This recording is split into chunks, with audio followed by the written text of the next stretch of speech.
Hi guys, welcome to this session, and it's a level 2 session. So we'll read the editorial page and the business page, and we'll look into some more headlines and pages.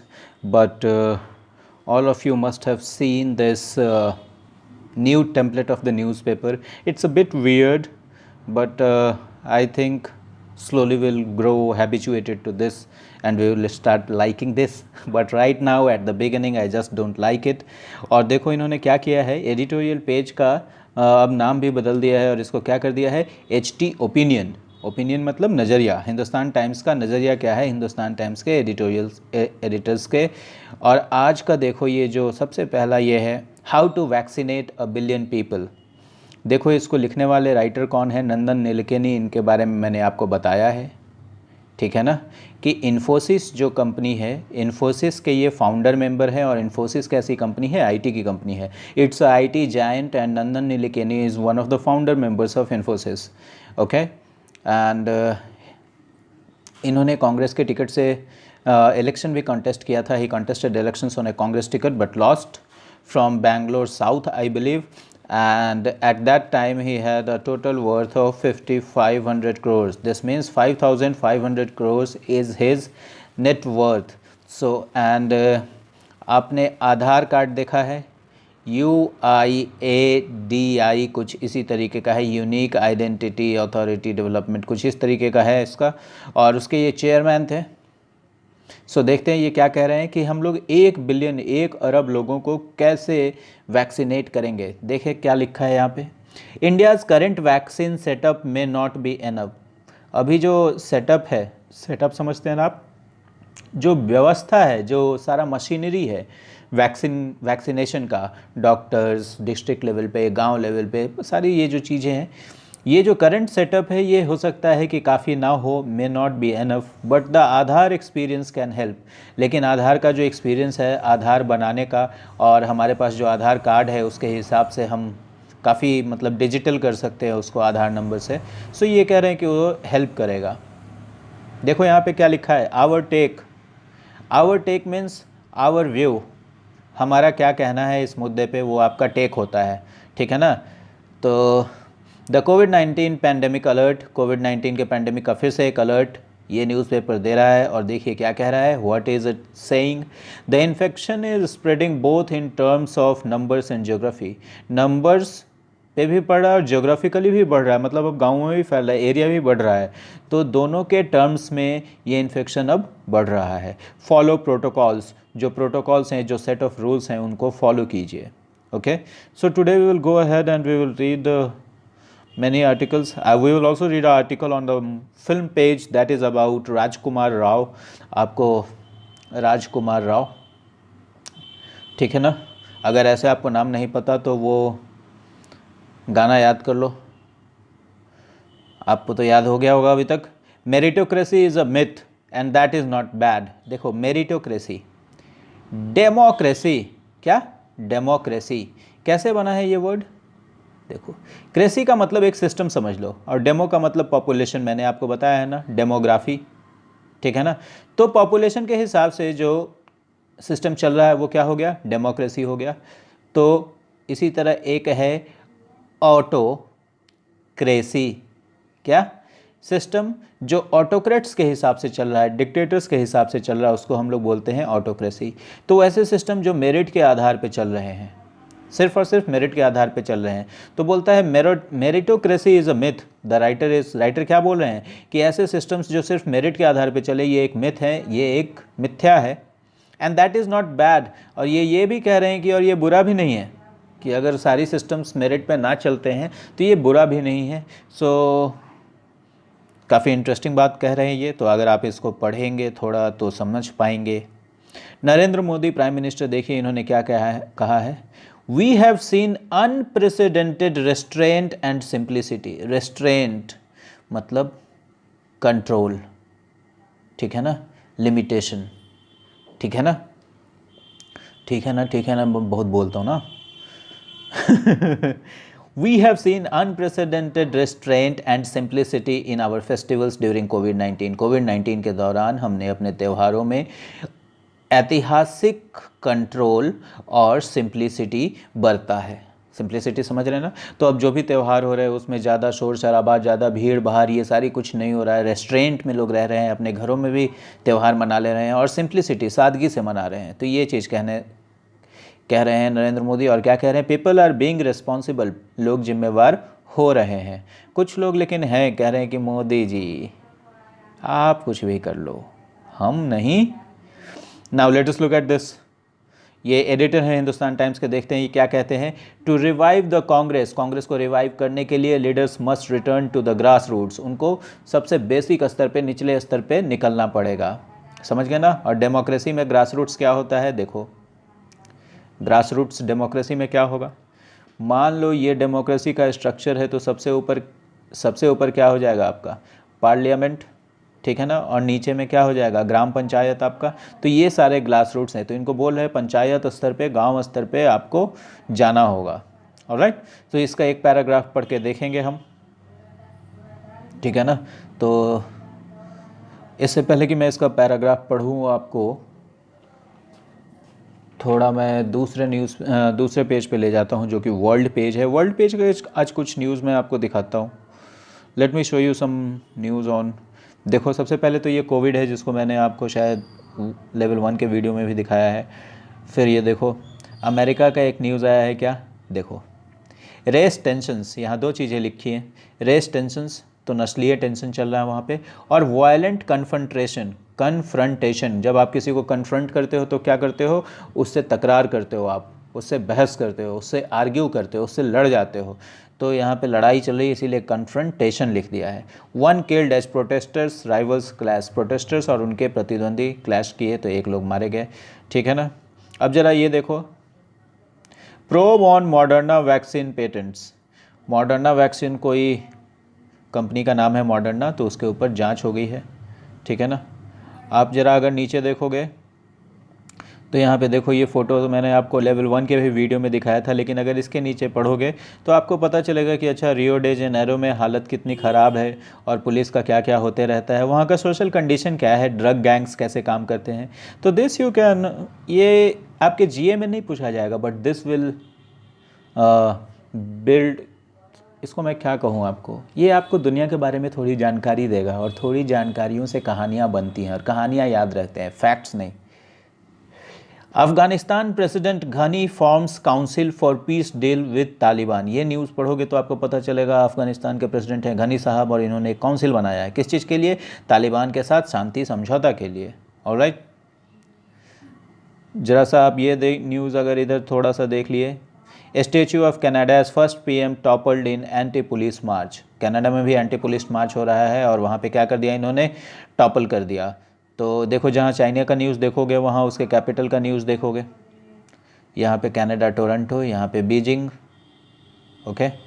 यहाँ देखो Hezbollah, Beirut, ठीक है ना। ये कहाँ का ये scene चल रहा है। तो ये सब आपको थोड़ा पता चलेगा, ज़्यादा नहीं पढ़ना है, फिर भी थोड़ा थोड़ा देखते रहना है। फ़ोटो तो ज़रूर देखना है। अभी यहाँ पे देखो क्या लिखा है, a woman holds up earlier flag of Belarus. तो ये किसी बेलारूस कंट्री के बारे में हो रहा है। और क्या लिखा है, प्रोटेस्ट अगेंस्ट पुलिस ब्रुटैलिटी इन मिन्स्क। देखो मिन्स्क, अगर आप ये पढ़ लिए आज और आपको नहीं भी पता चलेगा मिन्स्क क्या है, लेकिन किसी न किसी दिन आप जाओगे कंट्रीज़ का कैपिटल याद करने, वहाँ बेलारूस के सामने जैसे ही मिन्स्क देखोगे आपको ये चीज़ याद आएगा, क्योंकि अजीब सा नाम है मिन्स्क, ठीक है ना। तो ऐसे हेल्प होता है। Protesters held several foreign scribes banned. Protesters को पकड़ लिया गया है, कहाँ पे, बेलारूस में, और बहुत सारे फॉरेन स्क्राइब्स मतलब जर्नलिस्ट, ओके, उनको क्या कर दिया गया है, बैन कर दिया गया है। सो ये तो हो गया एक चीज़। अब मैं आपको ले चलता हूँ बिज़नेस पेज में। बिज़नेस पेज में काफ़ी सारी चीज़ें हैं जो मुझे आपको समझाना है।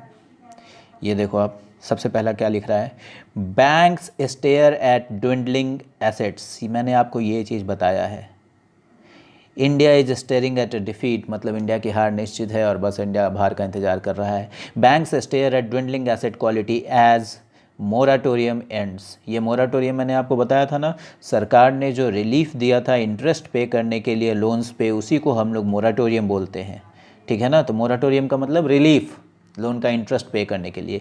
तो मोराटोरियम ख़त्म हो रहा है, आज ख़त्म हो रहा है, और as a result of that क्या हो रहा है कि बैंक्स को अब ड्विंडलिंग एसेट्स क्वालिटी का सामना करना पड़ेगा। ड्विंडलिंग मतलब किसी भी चीज़ जो डिक्लाइन है, जो ख़राब हो जा रहा है, जो लुढ़क रहा है, जो लड़खड़ा रहा है, इस तरीके की चीज़ है ड्विंडलिंग। आपके स्कोर्स लगातार कम होते जा रहे हैं, 70 से 55 से 35 पहुंच रहा है, तो योर स्कोर्स आर ड्विंडलिंग। तो बैंक का एसेट क्या है, जो जिस चीज़ पे आप उसको इंटरेस्ट दे रहे हो वही इसका एसेट है। तो अगर लोन्स पे कोई इंटरेस्ट ही नहीं दे पाएगा because of this Covid pandemic and loss of thousands of jobs, तो उसके एसेट क्वालिटी तो ड्विंडल करेंगे ही। और जब ड्विंडल कर रहे हैं तो बैंक्स उसी पे क्या कर रहे हैं, स्टेयर कर रहे हैं, मतलब ये बैंक को अब होने वाला है। तो ये चीज़ हमने कई बार देखा है। तो स्टेयर एट हो सकता है आपको, आई होप कि आपको क्लियर हो गया होगा। Brokers not ready for new guidelines, कोई नए दिशा निर्देश आए हैं, नए डायरेक्शंस आए हैं, जिसके लिए ब्रोकर्स मतलब शेयर बाजार के दलाल, तो ये नए गाइडलाइंस के लिए रेडी नहीं है। ओके, अब मैं आपको एक और वर्ड रिवाइज़ कराता हूँ जो मैंने आपको रिवाइज़ कराया है। ये देखो, नेस्ले इंडिया, नेस्ले देखा है ना आपने, ये कंपनी, सुरेश नारायणन इसके चेयरमैन हैं। नेस्ले में इसका ऑफिस है गुड़गांव में, काफ़ी सुंदर ऑफिस, वेरी ब्यूटीफुल ऑफिस, जिसको डीएलएफ ने बनाया है। अभी आप देखो ये क्या कह रहे हैं, every business is recalibrating, look at this word recalibrating. ये मैंने आपको पहले भी बताया है, कैलिब्रेट करना किसी चीज़ को, मतलब किसी चीज़ के हिसाब से उसमें सेटिंग बदलना और किसी चीज़ के हिसाब से एडजस्ट करना, ठीक है ना। फिजिक्स के लैब में हम लोगों को मिलता था मीटर गेज, स्क्रू गेज, उसको कैलिब्रेट करते थे। केमिस्ट्री में भी कई सारी चीज़ों को कैलिब्रेट करते हैं। तो every business is recalibrating in the context of newly relevant consumer behaviour. अभी जो ये नया कंज्यूमर बिहेवियर आ गया है, जैसे आप कोविड में खर्च करते थे और कंज्यूम करते थे चीज़ों को, अभी आप उस तरीके से नहीं कर पा रहे हैं, ठीक है ना। तो इसी को बोला गया है नया कंज्यूमर बिहेवियर। तो हर बिजनेस जो है वो रेलेवेंट कंज्यूमर बिहेवियर को देखकर उसके कंटेक्स्ट में रिकैलिब्रेट कर रहा है, ठीक है ना, मतलब अपने आप को कुछ एडजस्ट कर रहा है नए कंडीशंस के हिसाब से।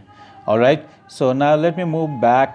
Okay, before I do that, let me discuss this article which has appeared on the entertainment page, and I always tell you that you must read few articles of the entertainment page because you must see the the style of writing. So राजकुमार राव देख लिया इन्होंने, आपने इनको, तो इनका गाना वो बहुत फेमस है जो आप लोगों को बहुत पसंद है, खास करके उन लड़कों को। चलो देखते हैं इसको। On a serious note, let's read this article. Around mid 2000s, मतलब मिड 2000s मतलब 2005 के आसपास, 2004 भी हो सकता है, 2006 भी हो सकता है। Young Rajkummar Rao cycled 70 kilometre at times to theatre classes while pursuing graduation in Delhi. Delhi में ग्रेजुएशन करते हुए, तो क्या करते हुए, परसुइंग ग्रेजुएशन, ये चीज़ एक देख लिया हमने। मिड 2000 के करीब जवान राजकुमार मतलब यंग राजकुमार, उस समय राजकुमार राव 70 किलोमीटर्स कभी कभी, एट टाइम्स मतलब कभी कभी, थिएटर क्लास करने जाते थे साइकिल से, जब वो दिल्ली यूनिवर्सिटी से, दिल्ली में अपना ग्रेजुएशन कंप्लीट कर रहे थे। He was also prepping the film and television institute of India Pune, वो उसके लिए भी प्रिपरेशन कर रहे थे। Film and television institute of India है एक, उसके लिए देखो दो तरह के ऐसे इंस्टीट्यूट्स हैं, एक तो ये film and television institute of India हो गया पुणे, आप याद रखेंगे, दूसरा है NSD, national school of drama, ठीक है ना, ये दिल्ली में है, और इसने कई सारे हीरोज़ को, मतलब एक्टर्स को दिया है। Nawazuddin Siddiqui is also one of them, and there are many, Om Puri and Naseeruddin Shah and number of actors, very fine actors which India has seen. तो नेशनल स्कूल ऑफ ड्रामा और film and television institute of India आप याद रखेंगे। माई struggle started when I joined college, ये पढ़ाने का यही M है कि आप देखो कि क्या मेंटालिटी है, और आप ये देखिए कि कैसे लिखा गया है। Since then my journey has been challenging, इनका जर्नी कैसा रहा है उस समय से, challenging, but I have never complaint because if you love what you do you can overcome this challenges. ये अभी तुम लोग देखते हो ऐसे लिखा हुआ कि ये राइटर ये कह रहा है ऐसा हीरो, तो ये कह रहा है क्योंकि ये सच में इसने विश्वास किया है। ऐसा नहीं है कि सब लोग जो बड़े हो जाते हैं वो तो ऐसा ही बोलते हैं, वही लोग बड़े होते हैं जो ऐसा काम करते हैं। तो ये क्या कह रहा है कि बट इफ़ यू लोग, अगर आपको प्यार है, अगर आप एंजॉय करते हो वो काम जो आप कर रहे हो उसको, देन आप इन सारे चैलेंजेस को ओवरकम कर सकते हो, ठीक है ना। नहीं तो चैलेंजेस तो आप बोलते ही रह जाओगे। Recalling how he was clear he had to hone himself as a competent artist before coming to Mumbai. ये याद करते हुए कि उनको पहले से ही ये क्लियर था कि उनको कैसे अपने आप को होन करना है। मतलब होन मतलब जब आप अपने स्किल्स को और बढ़िया करते हो, जब आप अपने स्किल्स को और अच्छा करते हो तो आप होन करते हो उसको। तो उनको किस तरीके से होन करना था आपको, अपने आप को कॉम्पिटेंट कलाकार के रूप में मुंबई आने से पहले। इसी तरह कंपटीशन में जाने से पहले आपको भी अपने स्किल्स को होन करना पड़ेगा, ठीक है ना, खास करके इंग्लिश के स्किल्स को। फॉर एनी बडिंग आर्टिस्ट, देखो यहाँ पे फिर लिखा है बडिंग आर्टिस्ट। बड का मतलब मैंने बताया है आपको कली, तो किसी भी उभरते हुए आर्टिस्ट के लिए, और ये आर्टिस्ट का मतलब होता है कलाकार जो पेंटिंग वेंटिंग नहीं करता है, जैसे कोई गाना गा रहा है या कोई सामान बना रहा है, कोई गाना गा रहा है, कोई एक्टिंग कर रहा है, तो ऐसे जो कलाकार होते हैं उनको ये TE वाला आर्टिस्ट यूज़ करते हैं वहाँ पे। It's imperative to know their craft and work hard towards it. देखो आ गया आपका ये वर्ड इम्पेरेटिव, अभी हमने कुछ ही दिन पहले इसको किया था। इम्पेरेटिव, अगर कोई भी चीज़ इम्पेरेटिव है मतलब कि वो इम्पॉर्टेंट है, किसी चीज़ से पहले उसका होना ज़रूरी है। तो यहाँ पे क्या लिखा है, इट इज़ इम्पेरेटिव, मतलब यह रिक्वायर्ड है कि क्या रिक्वायर्ड है, imperative to know their craft, अपना क्राफ्ट जाने, और उस क्राफ्ट मतलब अपना क्या करना है, अपनी काम को जाने और उसके तरफ काम करें, ठीक है ना। जो एक्टर का काम होता है उसको हम लोग क्राफ्ट कहते हैं, जो आर्टिस्ट का काम होता है उसको हम लोग क्राफ्ट कहते हैं। Says the actor who turns 36 today and completes a decade in Bollywood this year. ऐसा वो एक्टर कहता है जो आज 36 साल का हो गया और एक डेकेड बॉलीवुड में इस साल पूरा कर लिया। An outsider in the glitzy industry with no connections. Glitzy industry, चकाचौंध इंडस्ट्री, ग्लिट्ज GLITZ, चकाचौंध। तो चकाचौंध से भरे इंडस्ट्री में जहाँ इनका कोई कनेक्शन नहीं था, राव याद करते हैं, आई डिडंट नो एनीवन, मैं किसी को जानता नहीं था। मेनी अ टाइम्स, देख लो, many a times, many a time नहीं, many a times, people won't even meet me, मतलब लोग उस समय इनसे मिलते भी नहीं थे। वोंट का इस्तेमाल देख लो, अगर उस समय कहते तो विल नॉट, तो अभी पास्ट की बात कह रहे हैं। But I never let such things hamper my passion, but मैंने अपने पैशन को ऐसी चीज़ों से हैम्पर नहीं होने दिया। आई वॉज क्लियर, जीना यहाँ मरना यहाँ। My family specially my mom was supportive, he was sharing,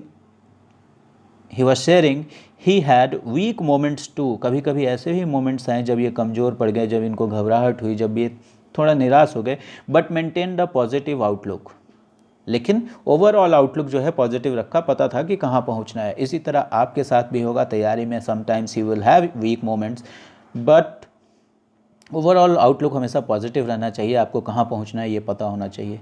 I came from a middle class background so money wasn't in free flow. Middle class background से आते थे इसलिए पैसा भी नहीं होता था। At times there was no money for rent और food, but I knew that eventually, लेकिन मुझे पता था कि आखिरकार finally things will work out, मतलब चीज़ें सुधर जाएंगी, चीज़ें ठीक हो जाएंगी। कोई चीज़ वर्कआउट करता है मतलब ठीक हो जाता है। अब देखो ज़रा यहाँ पे क्या लिखा है, admitting things don't come easy at the start, Rao feels what works is how much faith you have in your craft. यह मानते हुए कि चीज़ें पहले शुरुआत में आसान नहीं रहती हैं, राव ऐसा महसूस करते हैं कि क्या काम करता है आपके लिए, क्या काम का है कि आपको अपने क्राफ्ट में कितना ज़्यादा फेथ है, कितना ज़्यादा विश्वास है। समझ गए। तो यही चीज़ आपके साथ भी है, आपको किसी प्रोसेस में कितना ज़्यादा विश्वास है। जैसे जो मैं प्रोसेस आपको बोलता हूँ इंग्लिश में फॉलो करने के लिए, अगर आप में इस पर विश्वास है तो आप इसको 100% फॉलो करोगे। And if you don't believe it then आप इसको हाफ हार्टेडली फॉलो करोगे या बस जैसे तैसे फॉलो करोगे, लेकिन किसी न किसी दिन आपको विश्वास हो जाएगा। सो मैं यही सोचता हूँ कि कहीं देर ना हो जाए तब तक। Yes the doors don't open easily, हाँ दरवाजे आसानी से नहीं खुलते हैं, specially for outsiders, but once one foot is in the door, लेकिन एक बार जब एक पैर दरवाजे में पहुँच गया, I have no choice but to make optimum use of that.